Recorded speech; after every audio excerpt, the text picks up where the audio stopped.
Recently, more and more Skate 4 leaks have been coming out as the hype for the new Skate game gets bigger. People have found ways to emulate older versions of the up-and-coming Skate game for the public to play. This being said, EA is taking down a lot of videos that are showcasing these older versions of the game, which means I can't show you it as well. However, I'm going to try to use some of the ideas found in these leaks to add it into my Skate 4 game that I've been working on for a while now.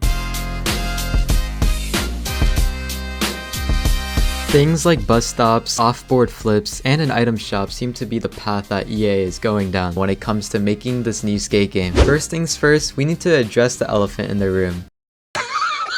The player model that I've been working with looks like something that was made by a toddler, and with the leaks that I've seen, I know that something needs to be changed. So I've decided that we need to have a more realistic model than a cartoon character, which I eventually made my profile picture. This being said, I had to redo every single animation, but this also taught me how to work with inverse kinematics. For example, inverse kinematics allow you to set the position of where you want the feet to be placed, and the legs will bend accordingly, making the animation process go a little bit quicker. Previously, the skateboard had an ice skating feel to it, as the force would carry on in the same direction you pushed even when you turned the skateboard. However, with this line of code, it allowed the player to have a continuous force even when turning. Also, in my last video, without telling you guys, I removed the feature to get off your skateboard because it was just made very poorly. I knew that I had to re-add the feature since Skate 4 will have a huge emphasis on off-board mechanics. So now with the re-implementation of off-board walking, you can also now jump and even flip like we saw in the trailer. Grinds were very iffy and did not work well before. I've tried many different solutions to try and make grinds more fluid and intuitive, but eventually I came up with this final solution, which in simple terms, every grindable object had a small sphere that had physics on it, and it would roll with the speed your skater had coming onto the rail. I'm still trying to figure out the best way to handle grinds in this game, since a great solution did not seem obvious to me, but for now, this was the best solution I had. A cool leak that a playtester stated was that bus stops are fast travel points. But first, we need to make a bigger map so that the quick travel points are worth the visit. Making a skatable map is very different than making a map for a game like a shooter, because everything needed to be skatable in some way or another. And also, there should never be a point in the map where you end up in a dead end. After making a map, I quickly made a bus stop model with the functionality of teleporting to the other side of the map to where the other bus stop is. With this working, now let's see an imagination of how the main menu screen could look like. As you may know, I haven't worked much with controller inputs, but the main menu also had to work with a controller. After a quick YouTube search, it was actually really easy and intuitive to make a main menu screen. With the footage I've seen of the leaked game, I created the main menu screen, which has buttons like play online and free skate. Most of these buttons don't have full functionality, like you can't actually play online, it'll just take you to the normal single player game. However, you may have noticed a currency that are called taps. This was leaked and confirmed by X7 Albert to be the currency in the game, similar to how Fortnite has V-Bucks. This currency may be used in the item shop to buy things like characters or other cosmetics. I'm gonna break your board, Coach Frank! Comment down below how you feel about EA taking this microtransaction approach. Was this a good decision? I'm still on the fence. But anyways, that's gonna be it for this video on making Skate 4. If you guys liked the video, make sure to like it and subscribe if you are new to the channel. And yeah, I'll see you guys in the next video.